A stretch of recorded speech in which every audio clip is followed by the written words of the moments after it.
Assalamualaikum warahmatullahi wabarakatuh.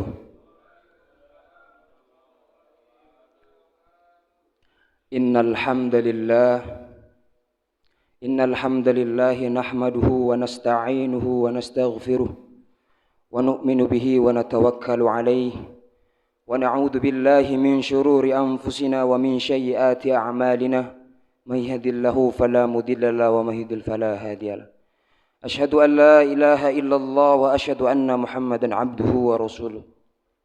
Qala ta'ala kuntum khaira ummatin ukhrijat linnas ta'muruna bil ma'ruf wa tanhauna 'anil munkar wa tu'minuna billah.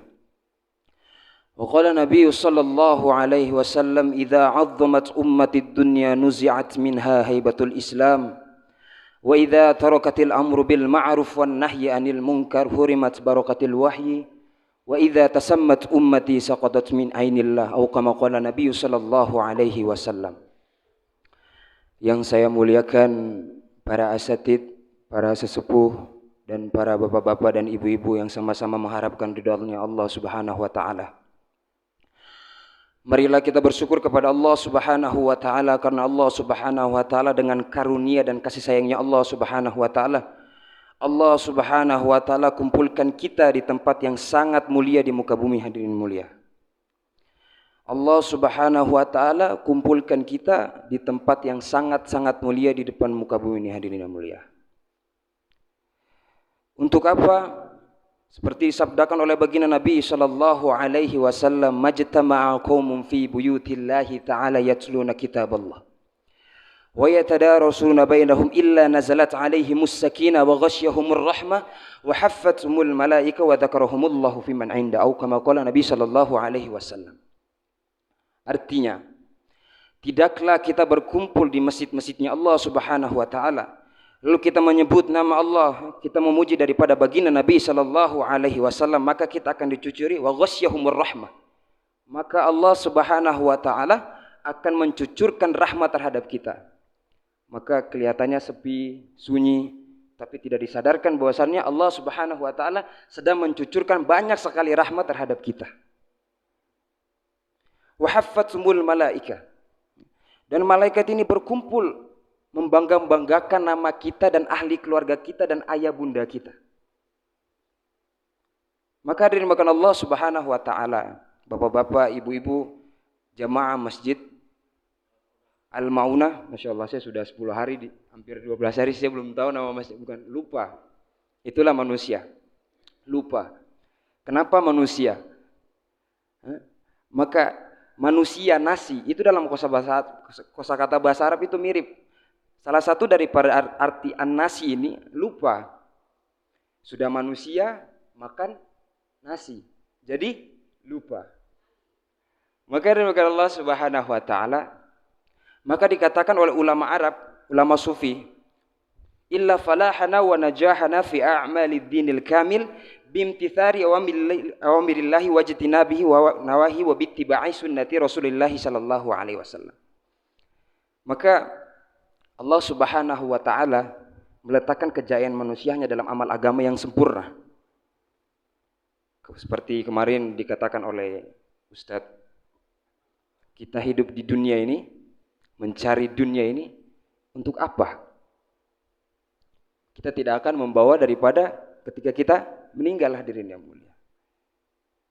Maka ulama katakan ketika kita hidup di dunia ini, kerja, anak, istri, pelajaran, itu semuanya adalah mainan untuk menunggu kita waktu sholat. Semuanya adalah mainan. Kalau seandainya Allah tidak titipkan harta, rizki, keluarga, sekolah, kita akan nunggu waktu sholat itu gabut ya, kalau bahasa anak gaul zaman sekarang, gabut. Mungkin kalau ibu-ibu sama bapak-bapak kurang tahu gabut, boleh tanya sama abang-abang sama ustadz-ustadz muda ini di depan. Boring ya. Maka hari makan Allah Subhanahu wa taala, bersyukur kepada Allah Subhanahu wa taala karena Allah Subhanahu wa taala pilih kita untuk salat subuh berjamaah. Di zaman para sahabat dahulu, ada salah satu sahabat yang dia tuh salat tahajud semalam suntuk. Hingga pada akhirnya dia tidak ikut salat subuh berjamaah. Maka ketika salat ditanya oleh Sayyidina Umar, mana beliau? Dahulu Mereka itu istiqomah di saf-saf mereka. Ketika salah satu seseorang tidak kelihatan, maka ketahuan ini di mana, beliau ini kemana. Maka ditanyakan, fulan ini kemana? Kok tidak ada gitu. Wahai sahabat, wahai Amirul Mukminin, sesungguhnya tadi malam dia sholat tahajud semalam suntuk hingga pada akhirnya dia tidak ikut sholat subuh berjamaah.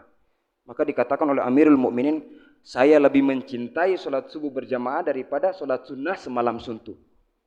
Maka ini Masya Allah, bersyukur Allah pilih kita dari berapa juta umat yang hidup sekarang di Yogyakarta ini.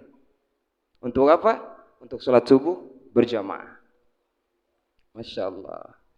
Kemudian hari ini bukan Allah Subhanahu wa ta'ala. Yang tadi saya sampaikan ayat, kuntum khairu ummatin ukhrijat linnas ta'muruna bil ma'ruf wa tanhauna 'anil munkar wa tu'minuna billah. Itu surat Al-Imran ayat 110. Kuntum khairu ummah. Kita ini sebaik-baiknya umat. Kita baik bukan karena sholat kita ratusan rakaat, ribuan rakaat ataupun lama, bukan. Kita baik bukan karena fisik kita yang kuat, kita sempurna. Kita disebut umat terbaik bukan karena fisik kita yang kuat.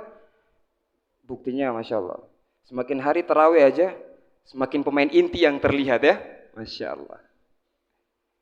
Bukan daripada sholat kita yang lama, bukan daripada zikir kita yang bukan. Karena apa? Ta'muruna bil ma'ruf wa tanhauna 'anil munkar. Kita diberikan amanah untuk menyampaikan amal ma'ruf dan nahi munkar, mencegah orang daripada keburukan dan mengajak orang untuk kebaikan. Dahulu pekerjaan ini hanya dilakukan oleh para nabi. Tetapi umat akhir zaman, umat ya baginda Nabi sallallahu alaihi wasallam diberi amanah langsung Allah Subhanahu wa taala yang berfirman. Maka dimakan Allah Subhanahu wa taala, bagaimana cara menyampaikan amal ma'ruf? Caranya ada, dikasih tutorial. Bukan hanya tutorial di TikTok ya hadirin yang mulia. Ini ada juga. Nabi Allah Subhanahu wa taala berikan perintah, Allah Subhanahu wa taala kasih tutorial. Tata caranya itu seperti apa melalui baginda Nabi sallallahu alaihi wasallam. Bukan hanya kasih begitu aja kemudian tidak ada tauladan, tidak bisa. Itu ada baginda Nabi sallallahu alaihi wasallam. Maka kita semua di sini sholat subuh berjamaah ini kita sedang mengikuti daripada caranya baginda Nabi sallallahu alaihi wasallam. Nabi sallallahu alaihi wasallam bersabda, "Man ahya sunnati faqad ahabbani, wa man ahabbani kana ma'iyya fil jannah." Barang siapa yang mengikuti sunnahku, maka dia cinta kepadaku. Dan barang siapa yang cinta kepadaku, maka dia akan kana ma'iyya fil jannah, dia akan bersamaku di dalam surganya Allah. Maka ada ulama yang mentafsirkan daripada hadis ini bahwasanya ketika Nabi sallallahu alaihi wasallam mensabdakan hadis ini, Nabi sallallahu alaihi wasallam mengkasih contoh seperti ini hadirin mulia. Bersama-sama menuju ke surganya Allah bersama baginda Nabi sallallahu alaihi wasallam. Maka dimuliakan Allah Subhanahu wa taala yang sama-sama mengharapkan ridhonya Allah Subhanahu wa taala. Mari di pertengahan kita sudah masuk 10 hari kedua di bulan Ramadan, kita tingkatkan iman dan takwa kita. Kita perbanyak menuntut ilmu, kita perbanyak sholat malam, kita istiqomahkan sholat berjamaah. Masya Allah. Karena di bulan Ramadan ini ada ulama yang katakan bahwasannya amal-amal sunnah itu dikatakan sebagai, dijadikan pahala sebagai amal wajib. Maka sungguh rugi kita para manusia yang melalaikan waktu di pada bulan Ramadan. Karena kita tidak dijanjikan, kita tidak dikasih sertifikat untuk mengikuti Ramadan selanjutnya. Maka saya Muhammad Sultan Gusti Fasyeh, itu nama panjang saya. Saya dari Maluku Utara, ibu-ibu kalau belum tahu saya dari Maluku Utara. Saya seorang santri dari Magelang. Ini sedikit cerita tentang saya. Sorry Pak, agak panjang ini untuk membersihkan nama seorang santri. Karena beberapa hari yang lalu sempat viral bahwasannya pondok pesantren ada fitnah, bahwasannya ada yang dizalimi hingga meninggal dunia. Ini sedikit saya ingin ceritakan bahwasannya saya adalah seorang santri yang berangkat pondok dari umur 11 tahun. Pertama kali saya berangkat pondok itu, saya berangkat ke Bogor menghafal Al-Quran. Barang Ustadz Anam yang terdahulu pernah imam di sini. Bukan semata-mata untuk mencari titel seorang ustadz. Bukan semata-mata ingin dihargai. Bukan semata-mata ingin dianggap mulia, bukan. Karena waktu saya kecil itu, saya selalu mendengarkan dikatakan oleh para ulama, orang yang menghafal Al-Quran itu dia akan mensyafaati 10 ahli keluarganya yang sudah dicap masuk neraka. Mulai dari hari itu mindset saya berubah. Saya tidak akan rela melihat ayah dan ibu saya dibakar di api neraka. Sudah banyak sekali saya mengecewakan mereka, sudah banyak sekali saya merepotkan mereka, sudah banyak sekali saya menyusahkan mereka. Makanya saya pergi menghafal Al-Quran agar apa? Agar insya Allah nanti saya bisa mensyafaati mereka untuk masuk ke surganya Allah Subhanahu Wa Taala. Fikir seperti ini bapak-bapak dan ibu-ibu hanya bisa didapatkan kepada anak-anak yang dari kecil sudah dididik dengan agama. Mungkin hari ini kita lihat banyak di luar sana anak-anak yang disekolahkan tinggi-tinggi oleh orang tuanya.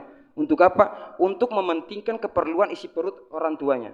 Mereka ingin sukses, ketika mereka sudah sukses, mereka akan membiayakan hidup orang tuanya. Tapi apakah pernah mereka berpikir bahwasannya ketika nanti di akhirat nanti bagaimana ayah dan ibunya?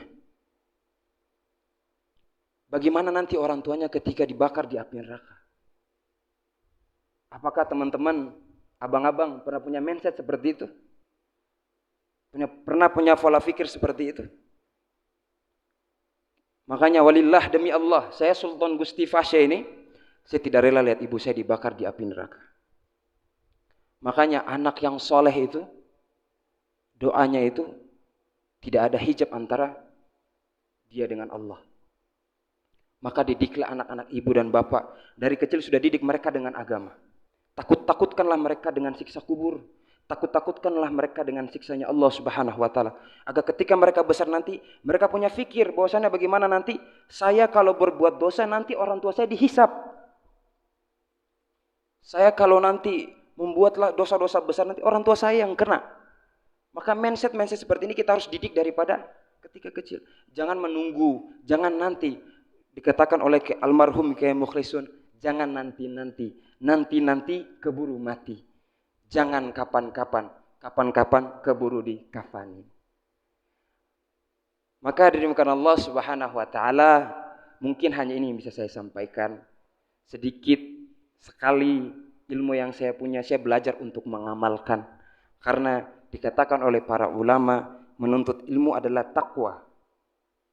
Ya, menuntut ilmu adalah takwa, menyampaikan ilmu adalah zikir, dan mencari ilmu adalah jihad. Insyaallah semua siap menyampaikan ilmu dan belajar untuk menuntut ilmu. Insyaallah semua bersedia ya. Maka billahi taufik wal hidayah. Wassalamu alaikum warahmatullahi wabarakatuh.